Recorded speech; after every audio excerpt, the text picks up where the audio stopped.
Organ और दिमाग पर irreversible damage. 3 hours here on 25th day of my hunger. You all are harassing me. Yes, you. If I die of stress, it will be your responsibility. What does it number want? लेके आप लोगों को बदतमीजी कर रहे हो, order लेके आओ। आपको ज्ञान नहीं है, पता नहीं है क्या हालात थे मेरे ऊपर, क्या गुजरा मेरे परिवार पर पिछले 1-2 हफ्ते में। तो वो सिर्फ अस्पताल नहीं था, वो एक छावनी थी, वो एक जेल था जहाँ पर मुझे ऐसे रखा गया जैसे कोई कैदी भी शायद ही रहता हो। हर चीज़ पर पाबंदी थी, बाहर नहीं जा सकता था कमरे से, कोई परिंदा भी पर नहीं मार सकता था हमारे कमरे तक, किसी से मिलने का कोई वो नहीं था अधिकार मुझे। दोस्तों, ये वीडियो मैं थोड़ा दुख और थोड़ा हैरानी, थोड़ा गम और गुस्से के साथ बना रहा हूँ। अपने भाइयों और बहनों के, छात्रों के लिए 26 दिन भूखा रहने के बाद, जिसमें कि मेरे 11 किलो शरीर ख़त्म हो चुका है, मसल्स चले गए हैं, ऑर्गन और दिमाग पर इरिवर्सिबल डैमेज लगभग होने के कागार पर पहुंचा है, और वो भी लद्दाख की कड़कती ठंड से दिल्ली की तपती धूप में बैठकर ये सब करने के बाद क्या मुझे किसी से कैरेक्टर सर्टिफिकेट लेनी होगी कि मेरा अनशन कितना पवित्र था?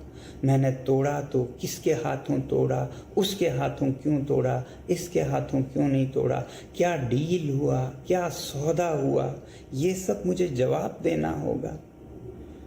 मैं कल से अब तरल लिक्विड फूड ले रहा हूँ, पी रहा हूँ, तो थोड़ी सी शरीर में जान आई है।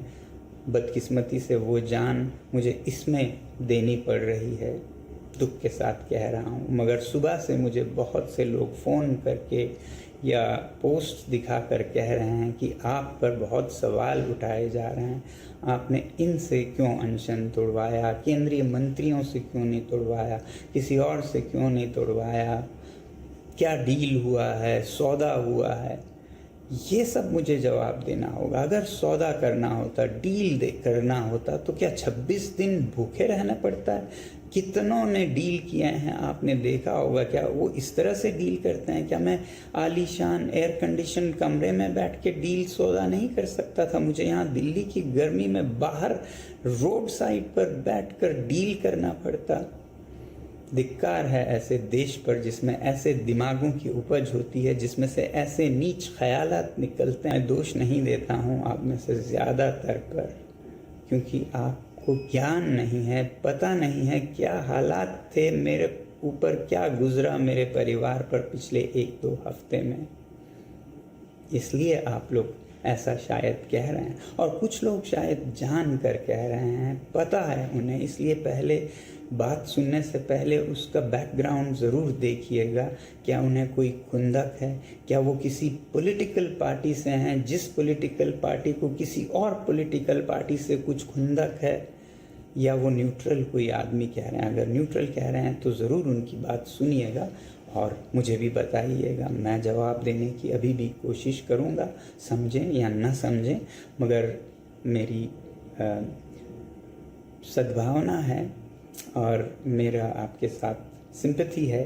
अगर आपको नहीं मालूम है क्या हुआ इन दिनों में और किन हालातों में क्यों अनशन तोड़ा और क्यों इस तरह से तोड़ा, पहले तो मैं आपको ये बताऊं कि जब मुझे सफदरजंग अस्पताल ले जाया गया ज़बरदस्ती 18 तारीख को पकड़कर, तो वो सिर्फ अस्पताल नहीं था, वो एक छावनी थी, वो एक जेल था जहाँ पर मुझे ऐसे रखा गया जैसे कोई कैदी भी शायद ही रहता हो। हर चीज़ पर पाबंदी थी, बाहर नहीं जा सकता था कमरे से, कोई परिंदा भी पर नहीं मार सकता था हमारे कमरे तक, किसी से मिलने का कोई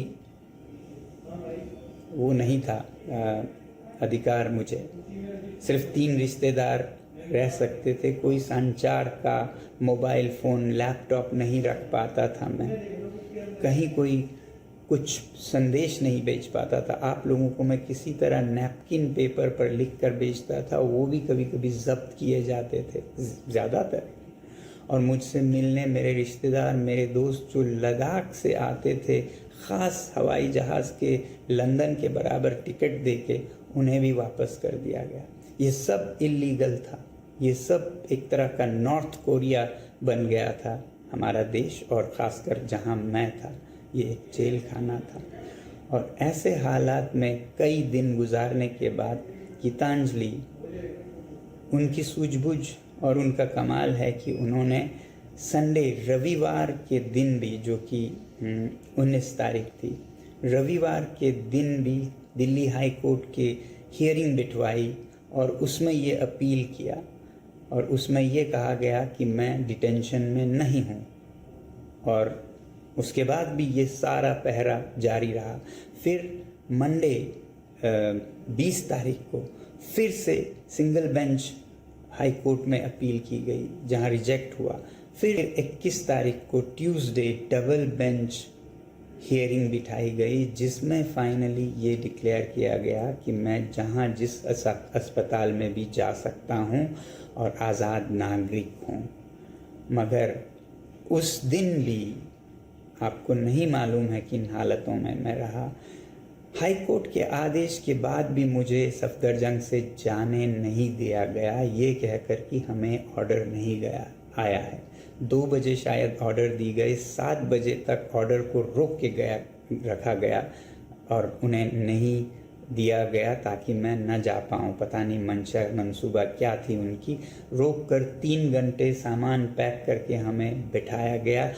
फिजिकली लड़ के झगड़ के हड़ताल के अंदर और एक हड़ताल करके ज़मीन पर लेट कर जो ताकत 22वें दिन मेरे में थी, वो जोर लगाकर मुझे बाहर ज़बरदस्ती निकलना पड़ा। आपको नहीं मालूम है। Ask them to arrest me. I'm a free citizen. Ask them to arrest me. Yes, arrest me. What is this? Giving me for 3 hours here on 25th day of my hunger. You all are harassing me. Not harassing you. Yes, you. If I die of stress, it will be your responsibility. What order does it number want? दे दिया आप लोगों को, बदतमीजी कर रहे हो, order लेके आओ। Take pictures. Let's see who snatches your phone. Sir आपको हाई कोर्ट का ऑर्डर भी नहीं आया, जैसे आता है डॉक्टर से रेडी है। ऑर्डर क्यों नहीं आया? तो आपके पता कीजिए। That is It is digitally everywhere. The world knows. Sir. Except you, the world knows.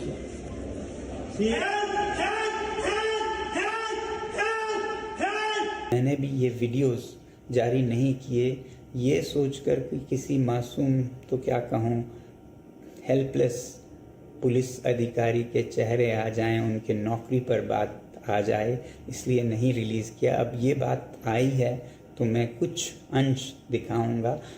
ये वीडियोस भी बाहर ना जाएं, इस पर हमारे फ़ोन पर छीना झपटी हुई, तोड़ फोड़ हुआ और हमने किसी भी तरह ये वीडियोस रखे, मगर मैं रिलीज़ नहीं कर रहा हूँ। छोटा आपको एक नमूना दिखाऊंगा।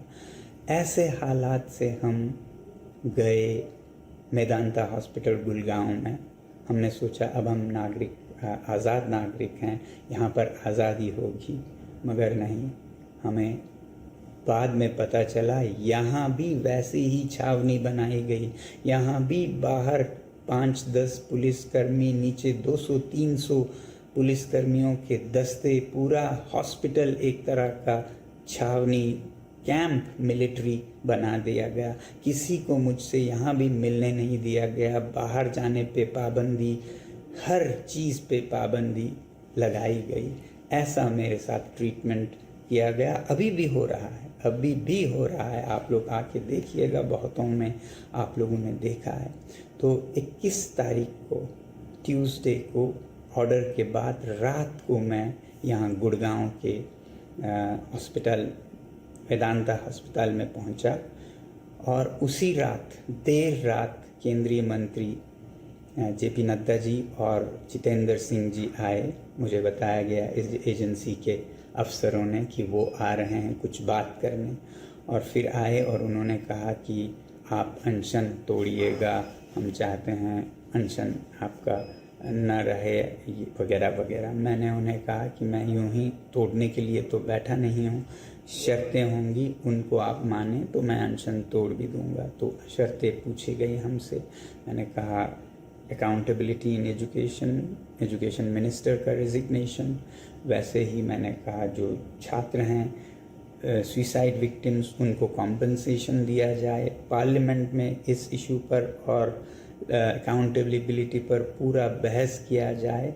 और एक नया हमने जोड़ा कि जो भी छात्र सीजेपी के और बाकी उनके लीडरशिप जिन्होंने प्रदर्शन किया है पीसफुली जंतर मंतर पर और फिर 20 मार्च को संसद मार्च किया, उनमें से किसी पर भी कोई कानूनी कार्रवाई नहीं किए जाएंगे, एफआईआर नहीं किए जाएंगे, तब मैं ये अनशन तोड़ूंगा।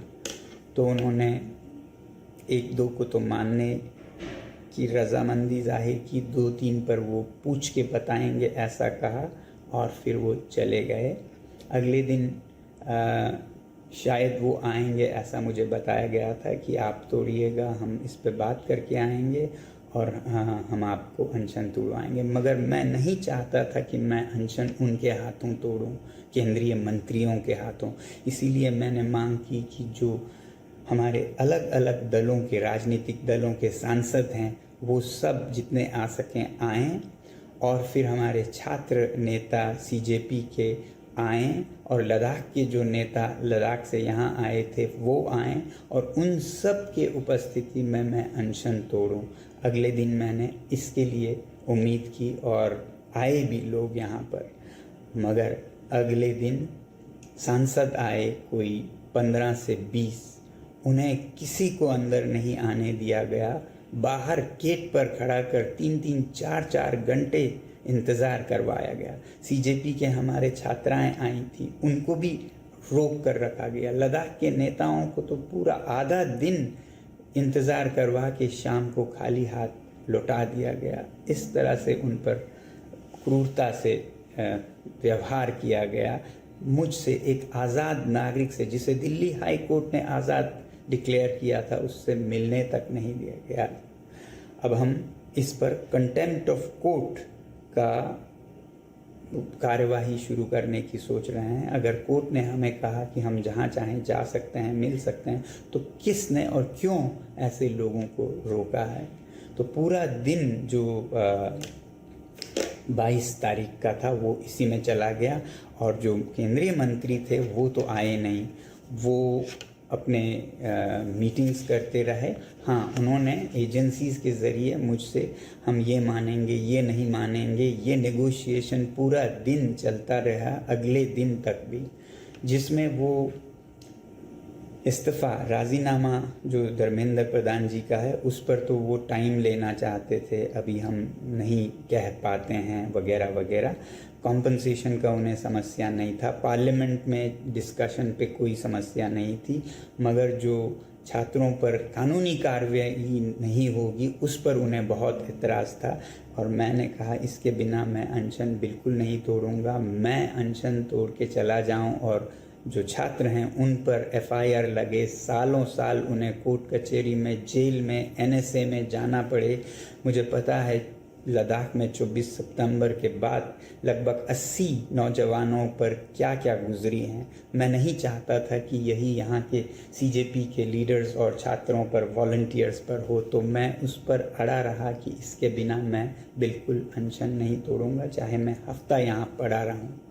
फिर आखिर उन्होंने कहा ये हम करेंगे मगर रिटन में नहीं दे सकते हैं, हम वर्बली कहेंगे। मैंने लॉयर्स से कंसल्ट किया, दिल्ली के नामी लॉयर्स, वकीलों से। उन्होंने भी कहा कि ये लिखित में तो कभी नहीं देगी सरकार, मगर हाँ वर्बल हो सकता है। मैंने नहीं माना, मैंने कहा जब तक लिखित में नहीं होगा मुझे कोई जल्दी नहीं है, मैं पड़ा रहूँगा भूखा, आप जाइए। मगर देश में जिस तरह से बढ़ता जा रहा था छात्रों का आक्रोश, उसके चलते फिर 23 तारीख यानी कि कल रात को खबर लाई गई कि वो मान गए हैं लिखित में देने के लिए भी कोई छात्रों पर कार्यवाही नहीं होगी। साथियों, मेरा इस मुद्दे पर सबसे ज़्यादा ध्यान था कंडीशंस में से कि ये जो लीगल एक्शन है, ये एफआईआर्स हैं उस पर, ना कि इस्तीफ़ा पर। जो रेजिग्नेशन है वो भी एक कारण है।